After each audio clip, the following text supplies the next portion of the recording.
ನಮಸ್ಕಾರ ಬಂಧುಗಳೇ, ಆಷಾಢ ಮಾಸದ ಶುಕ್ರವಾರದ ಈ ದಿನ ನಾವು ಶ್ರೀ ಅಹಿರ್ಭುಜ್ಞ ಸಂಹಿತೆಯಿಂದ ತೆಗೆದುಕೊಂಡಿರುವ ಶ್ರೀ ಲಕ್ಷ್ಮೀ ತಾಯಿಯ ಒಂದು ಅದ್ಭುತ ಹಾಗೂ ವಿಶೇಷ ಮಂತ್ರವನ್ನು ಪಾರಾಯಣ ಮಾಡಿದ್ದೇವೆ. ಈ ಮಂತ್ರವು ಅತಿ ಶೀಘ್ರದಲ್ಲಿ ಫಲವನ್ನು ಕೊಡುವಂತಹ ಮಂತ್ರ.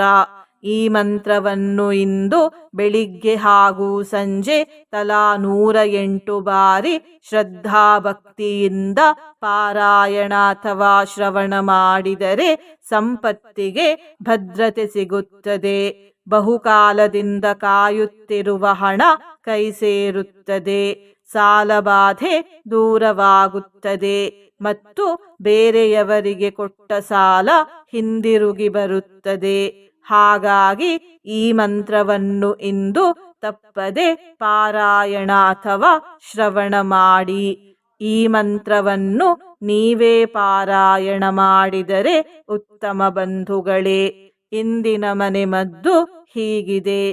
ಕೆಲವರಿಗೆ ತಲೆನೋವು ಹಾಗೂ ಕಣ್ಣು ಉರಿಯುವ ಸಮಸ್ಯೆ ಇರುತ್ತದೆ. ಅಂಥವರು ಈ ಮನೆಮದ್ದನ್ನು ಉಪಯೋಗಿಸಿ. ಪ್ರತಿದಿನ ಊಟದ ಜೊತೆ ಅರ್ಧ ಹಸಿ ಈರುಳ್ಳಿಯನ್ನು ಸೇವಿಸಿ.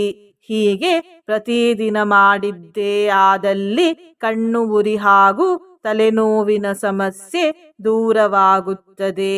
ಬಂಧುಗಳೇ, ನೀವು ಚಾನಲಿಗೆ ಹೊಸದಾಗಿ ಬಂದಿದ್ದರೆ ಚಾನಲನ್ನು ಸಬ್ಸ್ಕ್ರೈಬ್ ಮಾಡಿ, ಹತ್ತಿರ ಇರುವ ಬೆಲ್ ಬಟನ್ ಪ್ರೆಸ್ ಮಾಡಿ, ಆಲ್ ಅನ್ನುವ ಆಪ್ಷನ್ ಅನ್ನು ಸೆಲೆಕ್ಟ್ ಮಾಡಿ. ನೀವು ಸಬ್ಸ್ಕ್ರೈಬ್ ಮಾಡಿದರೆ ನಮಗೂ ಇನ್ನೂ ಹೆಚ್ಚು ವಿಡಿಯೋ ಮಾಡಲು ಸ್ಫೂರ್ತಿ ಸಿಗುತ್ತದೆ ಮತ್ತು ನಿಮಗೂ ನಮ್ಮ ಹೊಸ ವಿಡಿಯೋ ಅಪ್ಲೋಡ್ ಆದ ತಕ್ಷಣವೇ ಸಿಗುತ್ತದೆ. ಮಂತ್ರಶ್ರವಣ ಮಾಡುವಾಗ ನಮೋ ಮಹಾಲಕ್ಷ್ಮಿ ಮಾತೆ ಎಂದು ಕಮೆಂಟ್ ಮಾಡಿ ಬಂಧುಗಳೇ.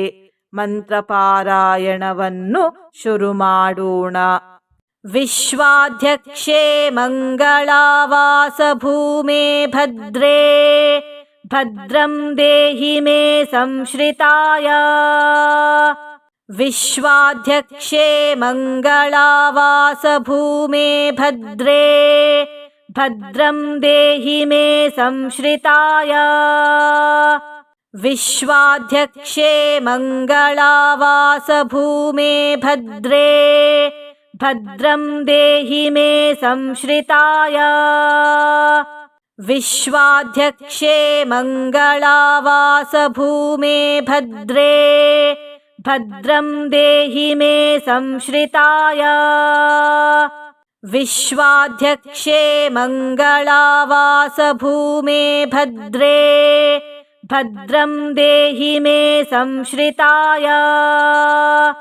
ವಿಶ್ವಾಧ್ಯಕ್ಷೇ ಮಂಗಳಾವಾಸ ಭೂಮೇ ಭದ್ರೇ ಭದ್ರಂ ದೇಹಿ ಮೇ ಸಂಶ್ರಿತಾಯ. ವಿಶ್ವಾಧ್ಯಕ್ಷೇ ಮಂಗಳಾವಾಸ ಭೂಮೇ ಭದ್ರೇ ಭದ್ರಂ ದೇಹಿ ಮೇ ಸಂಶ್ರಿತಾಯ.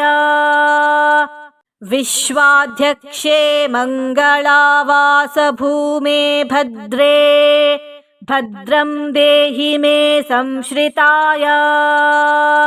ವಿಶ್ವಾಧ್ಯಕ್ಷೇ ಮಂಗಳಾವಾಸ ಭೂಮೇ ಭದ್ರೇ ಭದ್ರಂ ದೇಹಿ ಮೇ ಸಂಶ್ರಿತಾಯ. ವಿಶ್ವಾಧ್ಯಕ್ಷೇ ಮಂಗಳಾವಾಸ ಭೂಮೇ ಭದ್ರೇ ಭದ್ರಂ ದೇಹಿ ಮೇ ಸಂಶ್ರಿತಾಯ. ವಿಶ್ವಾಧ್ಯಕ್ಷೇ ಮಂಗಳಾವಾಸ ಭೂಮೇ ಭದ್ರೇ ಭದ್ರಂ ದೇಹಿ ಮೇ ಸಂಶ್ರಿತಾಯ. ವಿಶ್ವಾಧ್ಯಕ್ಷೇ ಮಂಗಳಾವಾಸ ಭೂಮೇ ಭದ್ರೇ ಭದ್ರಂ ದೇಹಿ ಮೇ ಸಂಶ್ರಿತಾಯ. ವಿಶ್ವಾಧ್ಯಕ್ಷೇ ಮಂಗಳಾವಾಸ ಭೂಮೇ ಭದ್ರೇ ಭದ್ರಂ ದೇಹಿ ಮೇ ಸಂಶ್ರಿತಾಯ.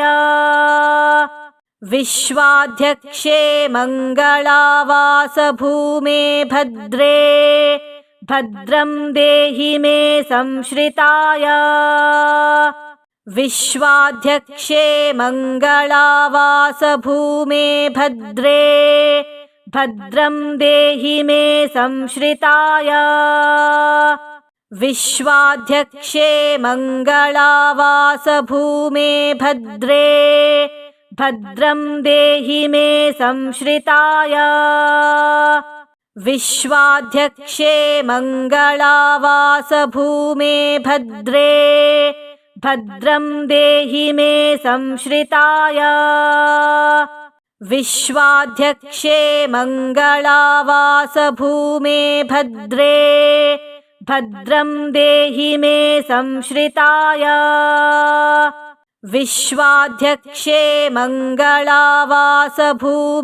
भद्रे भद्रं देहि मे संश्रिताय विश्वाध्यक्षे मङ्गलावासभूमे भद्रे भद्रं देहि मे संश्रिताय विश्वाध्यक्षे मङ्गलावासभूमे भद्रे भद्रं देहि मे संश्रिताय विश्वाध्यक्षे मङ्गलावासभूमे भद्रे भद्रं देहि मे संश्रिताय विश्वाध्यक्षे मङ्गलावासभूमे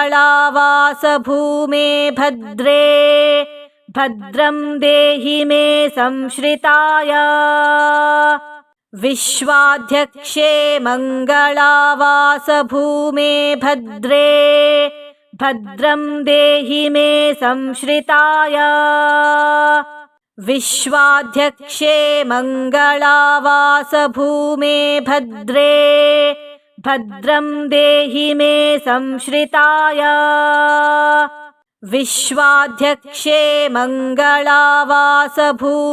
भद्रे भद्रं देहि मे संश्रिताय विश्वाध्यक्षे मङ्गलावासभूमे भद्रे भद्रं देहि मे संश्रिताय विश्वाध्यक्षे मङ्गलावासभूमे भद्रे भद्रं देहि मे संश्रिताय विश्वाध्यक्षे मङ्गलावासभूमे भद्रे भद्रं देहि मे संश्रिताय विश्वाध्यक्षे मङ्गलावासभूमे भद्रे भद्रं देहि मे संश्रिताय विश्वाध्यक्षे मङ्गलावासभूमे भद्रे भद्रं देहि मे संश्रिताय विश्वाध्यक्षे मङ्गलावासभूमे भद्रे भद्रं देहि मे संश्रिताय विश्वाध्यक्षे मङ्गलावासभूमे भद्रे भद्रं देहि मे संश्रिताय विश्वाध्यक्षे मङ्गलावासभूमे भद्रे भद्रं देहि मे संश्रिताय विश्वाध्यक्षे मङ्गलावासभूमे भद्रे भद्रं देहि मे संश्रिताय विश्वाध्यक्षे मङ्गलावासभूमे भद्रे भद्रं देहि मे संश्रिताय विश्वाध्यक्षे मङ्गलावासभूमे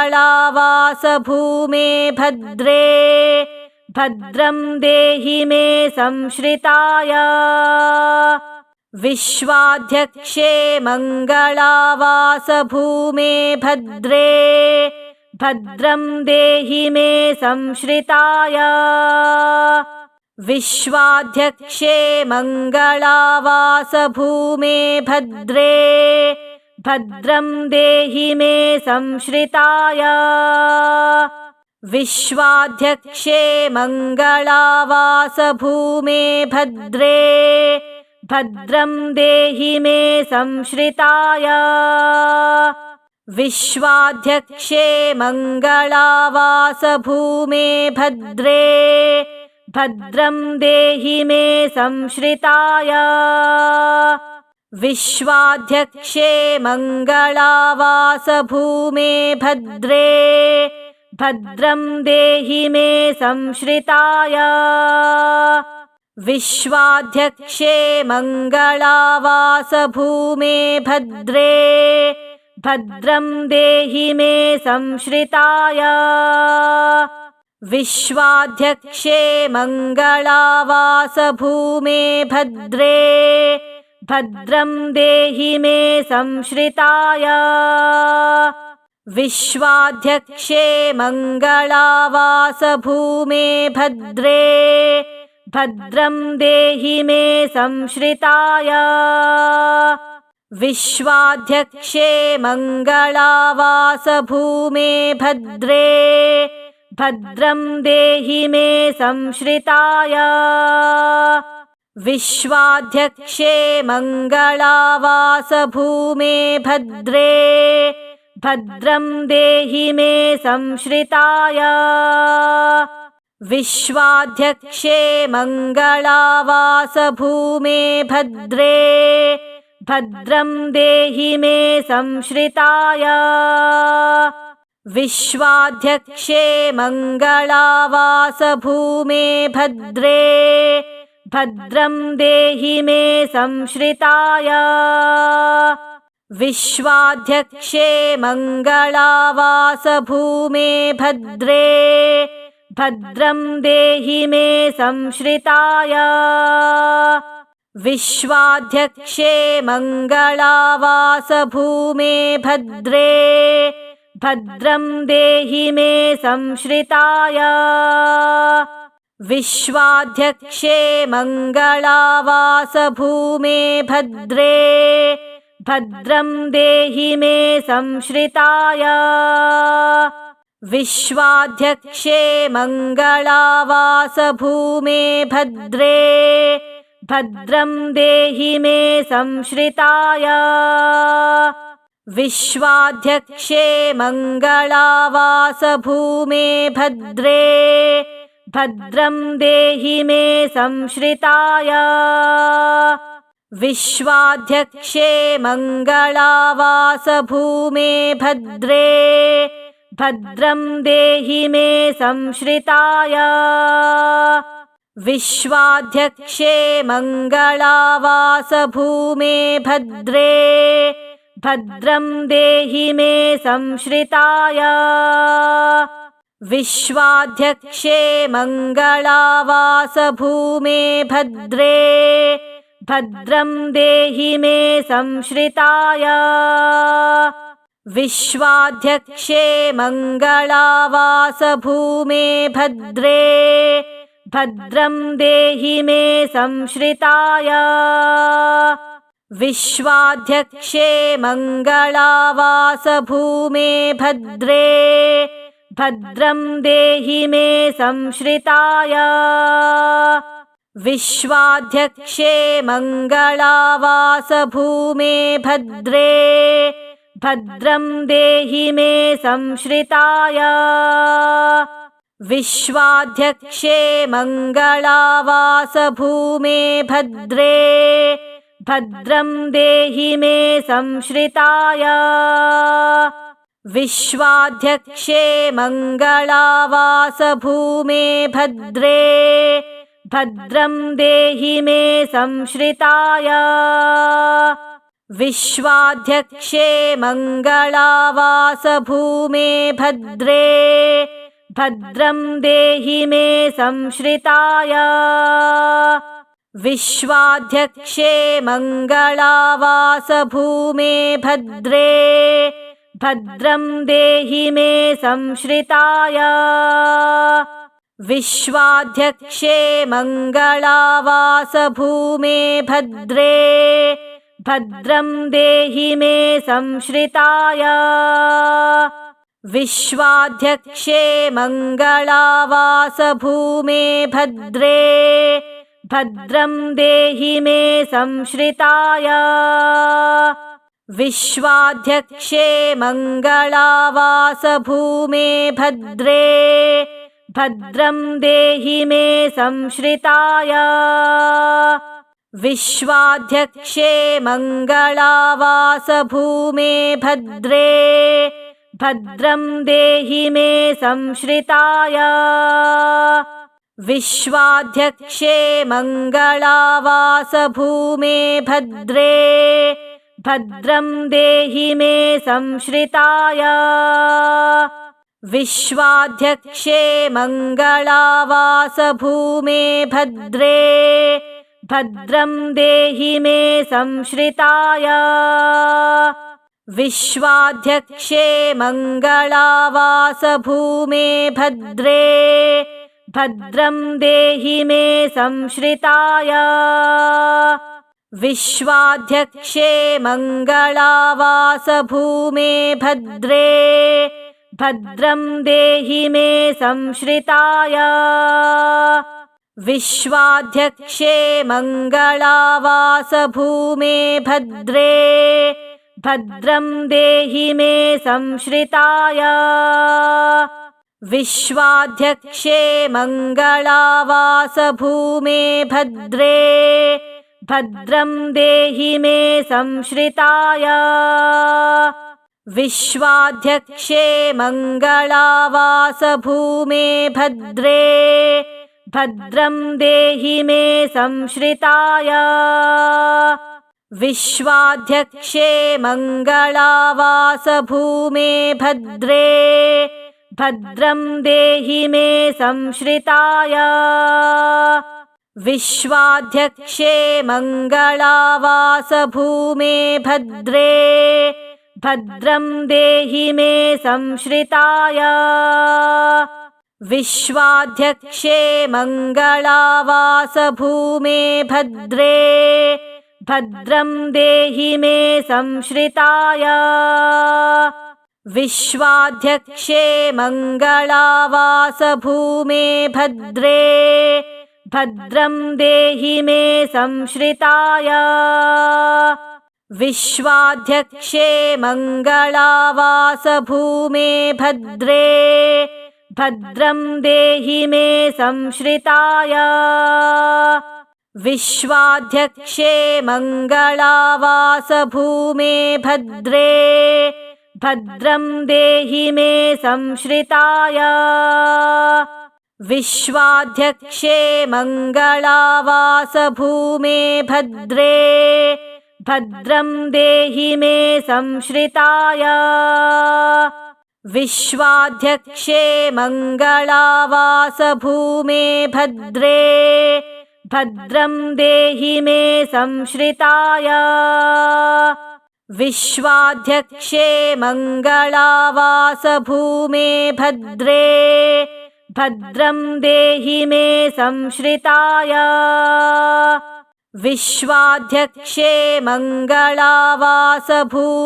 भद्रे भद्रं देहि मे संश्रिताय विश्वाध्यक्षे मङ्गलावासभूमे भद्रे भद्रं देहि मे संश्रिताय विश्वाध्यक्षे मङ्गलावासभूमे भद्रे भद्रं देहि मे संश्रिताय विश्वाध्यक्षे मङ्गलावासभूमे भद्रे भद्रं देहि मे संश्रिताय विश्वाध्यक्षे मङ्गलावासभूमे भद्रे भद्रं देहि मे संश्रिताय विश्वाध्यक्षे मङ्गलावासभूमे भद्रे भद्रं देहि मे संश्रिताय विश्वाध्यक्षे मङ्गलावासभूमे भद्रे भद्रं देहि मे संश्रिताय विश्वाध्यक्षे मङ्गलावासभूमे भद्रे भद्रं देहि मे संश्रिताय विश्वाध्यक्षे मङ्गलावासभूमे भद्रे भद्रं देहि मे संश्रिताय विश्वाध्यक्षे मङ्गलावासभूमे भद्रे भद्रं देहि मे संश्रिताय विश्वाध्यक्षे मङ्गलावासभूमे भद्रे भद्रं देहि मे संश्रिताय विश्वाध्यक्षे मङ्गलावासभूमे भद्रे भद्रं देहि मे संश्रिताय विश्वाध्यक्षे मङ्गलावासभूमे भद्रे भद्रं देहि मे संश्रिताय विश्वाध्यक्षे मङ्गलावासभूमे भद्रे भद्रं देहि मे संश्रिताय विश्वाध्यक्षे मङ्गलावासभूमे भद्रे भद्रं देहि मे संश्रिताय विश्वाध्यक्षे मङ्गलावासभूमे भद्रे भद्रं देहि मे संश्रिताय विश्वाध्यक्षे मङ्गलावासभूमे भद्रे भद्रं देहि मे संश्रिताय विश्वाध्यक्षे मङ्गलावासभूमे भद्रे भद्रं देहि मे संश्रिताय विश्वाध्यक्षे मङ्गलावासभूमे भद्रे भद्रं देहि मे संश्रिताय विश्वाध्यक्षे मङ्गलावासभूमे भद्रे भद्रं देहि मे संश्रिताय विश्वाध्यक्षे मङ्गलावासभूमे भद्रे भद्रं देहि मे संश्रिताय विश्वाध्यक्षे मङ्गलावासभूमे भद्रे भद्रं देहि मे संश्रिताय विश्वाध्यक्षे मङ्गलावासभूमे भद्रे भद्रं देहि मे संश्रिताय विश्वाध्यक्षे मङ्गलावासभूमे भद्रे भद्रं देहि मे संश्रिताय विश्वाध्यक्षे मङ्गलावासभूमे भद्रे भद्रं देहि मे संश्रिताय विश्वाध्यक्षे मङ्गलावासभूमे भद्रे भद्रं देहि मे संश्रिताय विश्वाध्यक्षे मङ्गलावासभूमे भद्रे भद्रं देहि मे संश्रिताय।